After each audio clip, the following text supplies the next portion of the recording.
What is mental illness? According to National Alliance on Mental Illness, it's defined as a condition that affects a person's thinking, feeling, or mood for a sustained period of time that negatively impacts them.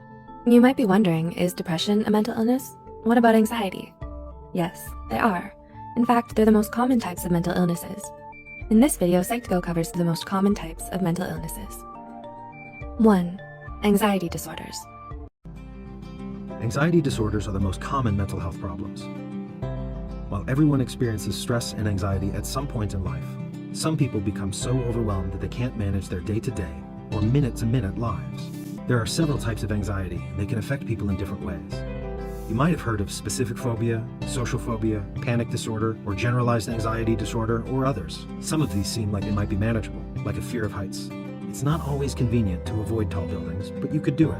Others, like panic disorder or social phobia, might be harder to manage because they cause problems at unpredictable times, like when you're in public. Each anxiety disorder is different, but basically they all have one thing in common. They cause excessive worry that affects thoughts, feelings, and physical symptoms, and that causes problems in a person's life for at least 6 months. Anxiety disorders also experience physical symptoms, like shortness of breath, racing heart, and sweating. Some people even get headaches or high blood pressure. Stress and anxiety are very real physical problems. Eventually, people avoid doing anything stressful so they don't have these symptoms. The good news is that anxiety disorders are treatable. Cognitive behavioral therapy, or CBT, exposure therapy, and acceptance and commitment therapy, or ACT, are evidence-based treatments that can treat any type of anxiety disorder. Relaxation techniques, controlled breathing, and meditation have also been shown to be effective in reducing the physical symptoms of anxiety. There are lots of medications that are also helpful, including medications for depression and anxiety known as SSRIs and SNRIs. Social support, stress management, and self-care techniques are also common parts of any treatment plan for an anxiety disorder. Attention Deficit Hyperactivity Disorder, or ADHD, is a condition that makes it difficult for someone to concentrate and control their behaviour. It can also be characterised by hyperactivity and impulsiveness. These kinds of behaviour can also be a normal part of growing up. It's really only when it becomes disruptive to day-to-day life that it is diagnosed as ADHD. There is still debate about what causes it. We do know it is more common in boys and often arises in early childhood. Many people with ADHD have it their whole lives, but symptoms can be managed. Family support and education is important. Psychological treatment is an option. Some medications are available too. A person with ADHD needs support and understanding from friends and family. Mood disorders are a group of diagnoses in the DSM-5 that cause patients to lose control over regulating their internal emotional state or mood to the point where it interferes with their daily lives. Very often, patients with mood disorders are unable to complete tasks around the house, keep good relationships with people, or go to work because of their illnesses. Underneath the wide-branching class of mood disorders is a category of conditions characterized by manic or hypomanic episodes. Listed is the DSM-5 criteria for a manic episode. A hypomanic episode, on the other hand, can be seen as a milder version of a manic episode. The patient must experience 3 of the same symptoms just listed, and it lasts at least 4 days. Bipolar type 1 is a disorder defined by the presence of at least one manic episode. Patients may also have episodes of depression or hypomania with bipolar type 1, but the only thing needed to diagnose this illness is a manic episode. Bipolar type 2, on the other hand, is defined by the presence of a hypomanic and a depressive episode. This means the patient has experienced both a hypomanic and depressive period without ever experiencing full mania. Cyclothymic disorder, on the other hand, is when the patient fluctuates between feeling mild depressive symptoms for at least 2 years, with periods of remission of symptoms lasting 2 months or less. Now that we have discussed manic and hypomanic disorders, we will now discuss the other category found underneath mood disorders, known as depressive disorders. Underneath the wide-branching class of mood disorders is also the category of depressive disorders. Depressive disorders are characterized by depressive episodes and/or features of a depressive episode. Substance/medication-induced depressive disorder. An example of this would be when someone uses cocaine and feels a depressive crash afterwards. Depressive disorder due to another medical condition. An example would be patients with pancreatic cancer often struggle with depression. Adjustment disorder with depressed mood. This can occur when people have a serious change in their life, such as losing a loved one or job, but do not fit the main criteria for major depression. Premenstrual dysphoric disorder, which involves issues with controlling mood during a period of the menstrual cycle. and persistent depressive disorder, also called dysthymia, which is where people do not fall into the complete category of depression, but have had two depressive symptoms for at least 2 years, and within the past 2 years have not gone longer than 2 months without experiencing the symptoms. Yet again, all of these disorders just listed are characterized by depressive episodes and/or symptoms of a depressive episode. Risk factors for developing a mood disorder include a family history and personal trauma. It's normal to experience shifts in mental health. However, the difference between these changes and a full-blown mental health illness is persistence. Here are 5 signs that your mental state might be shifting. Number 1, you experience apathy. Are you experiencing a lack of interest in things you used to enjoy? Apathy is a persistent lack of passion. It can cause you to feel disinterested in meeting new people or trying new things, but it can also instill indifference towards things you enjoy. Externally, you may not exhibit many emotions, or the opposite may be true. To make others worry less or avoid stigma, you may feel pressured to be more expressive. However, in the long run, apathy can put a strain on your personal relationships and performance. Number 2, you experience dissociation. Another sign of a declining mental state is dissociation. Dissociation takes on many forms such as derealization, depersonalization, and dissociative amnesia. Derealization or depersonalization often feels like you're having an out-of-body experience or a feeling of being unreal. These, as well as other forms of dissociation, occur because of severe stress. It's your body's way of coping with a distressing event or emotion. Please consult a mental health professional if you're experiencing any forms of dissociation. Number 3, you withdraw from your friends and family. Social withdrawal can also be a sign of change in your mental state. Of course, you're not obligated to attend social events. It's okay to stay in if you need a break. So this sign is a bit subjective. If you don't usually go out, social withdrawal may just be your usual behavior. Number 4, you experience mood changes. One of the most common signs that you might be experiencing mental health instability is mood swings. There will be moments when your emotions might get the best of you, but usually you can regroup and regulate your emotions after a bit. However, if your emotional state is worsening, you may find it difficult to recover. You may feel more sensitive, irritable, or critical. Although your emotional and mental state are not the only things that affect your mood, persistent and drastic changes can point to emotional dysregulation. Emotional dysregulation can cause more stress, trouble sleeping, strain your personal relationships, and worsen depression. And number 5, you've developed unhealthy behaviors. Have you developed unhealthy coping mechanisms to numb your emotional stress? For example, frequently skipping meals or engaging in self-harm. Mental strain or distress can cause you to behave differently or out of character.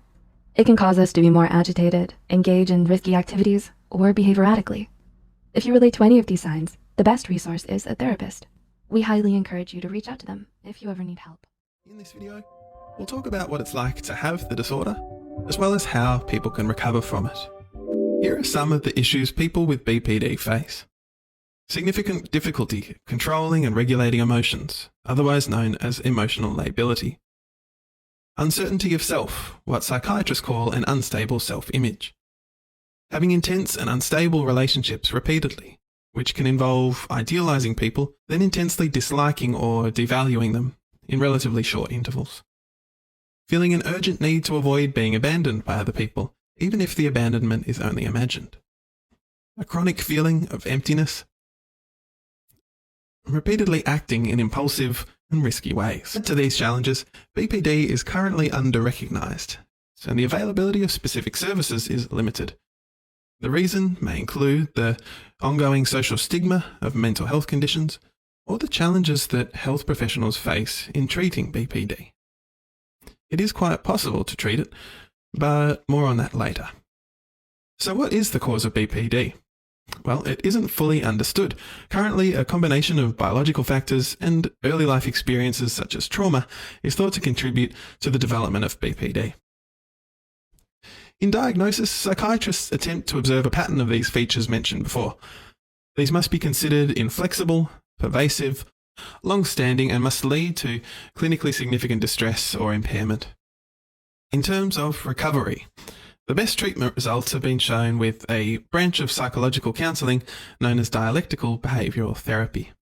Dialectical means concerned with opposing forces, which here are acceptance and change. Schizophrenia is a term that is well recognized in psychology and mental health, but not well understood. Schizophrenia has many misconceptions that include violent and aggressive split personalities and unpredictable behaviors. But what is schizophrenia really? What are the symptoms of schizophrenia, and what do people with schizophrenia actually experience? The Diagnostic and Statistical Manual, also known as the DSM, is the manual used by psychologists and psychiatrists to diagnose psychiatric illnesses. To meet the DSM criteria for schizophrenia, a person needs to experience 2 or more of the following for at least 1 month: delusions, hallucinations, disorganized speech, chaotic behavior, and any form of negative symptoms. Types of symptoms. There are 2 types of symptoms with schizophrenia: positive and negative. Positive symptoms refer to things that occur due to schizophrenia, and negative symptoms refer to things that are taken away from an individual due to schizophrenia. Positive symptoms. Positive symptoms are when someone with schizophrenia experiences a change in behavior. They may have difficulties in telling what is real and what is not real. They may also experience exaggerated ideas, perceptions, or actions. Negative symptoms. Negative symptoms can include a withdrawal or lack of effective functions. These symptoms usually appear very early on, before any formal diagnosis of schizophrenia. They appear gradually and often get worse. At times, these negative symptoms can be hard to identify and are evident only after a diagnosis is recognized. As a result, these symptoms can often lead to confusion with initial diagnosis, as it can often result in people being diagnosed with something else before schizophrenia. In summary, schizophrenia can include many different symptoms, some harder to identify than others. Positive and negative symptoms include the presence and absence of symptoms, all of which make up a diagnosis of schizophrenia.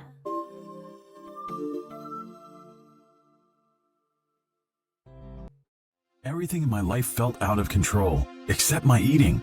Everyone lied to me about my weight. They said I was thin. I knew that wasn't true. I felt empty, so I ate. Then I felt guilty, so I got rid of it. Once I started eating, I couldn't stop, no matter what anyone said or did. These are the voices of feeding and eating disorders. These affect millions of Americans and usually begin during adolescence. Self-image, food, eating, and body weight each become a source of serious anxiety for people, and they experience distorted thinking and behaviors that cause problems in their lives. These disorders can even be life-threatening. My own diagnosis was anorexia nervosa. I know now that it can be one of the most dangerous of all mental health disorders. Anorexia is diagnosed when someone restricts food intake and loses weight until he or she is significantly below a healthy body weight. In my case, I got really underweight, although I didn't see it that way. My menstrual cycle stopped and I was exhausted. I didn't worry about those things because I also felt great. Feeling in control of something in my life made it easy to deny there was a problem. A lot of people with anorexia feel the same way, but if it's left untreated, anorexia can cause really serious medical conditions like bone and heart problems, and even lead to death. There are other feeding and eating disorders, including binge eating and bulimia nervosa. In binge eating disorder, people eat large amounts of food in a really short period of time. They feel out of control and helpless about their desire to eat, yet they can't stop. Binge eating disorder can also lead to a lot of medical problems like obesity, high blood pressure and cholesterol, and diabetes. People say they feel disgusted with and ashamed of themselves, which may be a result of the behavior, but also might promote the behavior.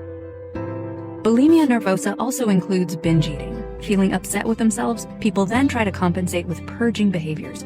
Purging can be done through intentionally vomiting, using laxatives, or exercising excessively. People develop problems with their teeth from vomiting, including worn or decaying enamel and pain, and can also experience a sore throat, dehydration, or stomach problems. As with other disorders, people with bulimia also feel a great deal of shame and try to hide their binging and purging.